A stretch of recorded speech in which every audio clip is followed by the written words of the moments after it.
في الاكل. احنا مين احنا عشان نقول ده وحش وده مش نعمة ربنا.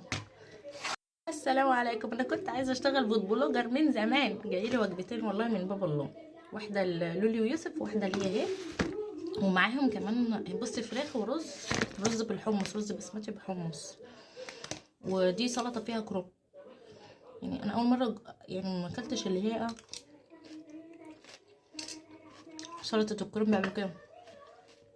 والقولون في ذمه الله، طبعا ما فيش الكلام ده، انا كنت بهزر بقول جوسي ولوسي وكده، وكان معاهم الكارت ده تقريبا في مدينه نصر المطعم ده، وما فيش الكلام ده، فود بلوجر وجوسي ولوسي ودي، ده كنت بهزر يعني، والله الفلتر ده مش راضي يتشيل، حاولت اشيله وما عرفتش.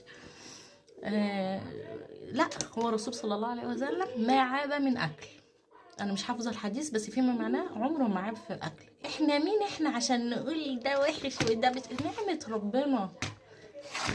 في وجبات وفي اطعام بكره ان شاء الله، اللي حابب يشارك يكلمنا على الواتس، الرقم جوه. والله انا لما نزلت امبارح وقلت ايه انتوا ليه مش بتشتروا مني، والله العظيم كتر خيره وجبر بخاطري، كلمني وقال لي هعمل وجبات ان شاء الله. والله جزاه الله خير ان هو طلب مني ومش اول مره يطلب، ورضاني وبسطني، والله جزاه الله خير، وربنا يفرح قلبه ويكبر بخاطره يا رب، ان شاء الله يكبر بخاطره.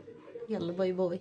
قدامك طريقين للرزق، واحد حلال وفلوسه ومستقبله مش قد كده، وواحد حرام بس اغراءاته كتير وانت مغمض ما تفكرش. خد الحلال، مش عشان الاخرة بس، لا، عشان الدنيا كمان، عشان انت مفيش اي حاجة في ايدك، لا انت اللي في ايدك الرزق ولا انت اللي في ايدك المستقبل. ده بقى اسمه الامتثال. طب هل الامتثال ده هيحقق لي كل حاجة انا عايزها؟ ايوه، وهقول لك ازاي. ربنا سبحانه وتعالى اداني صحة وقال لي حافظ عليها، وانا امتثلت.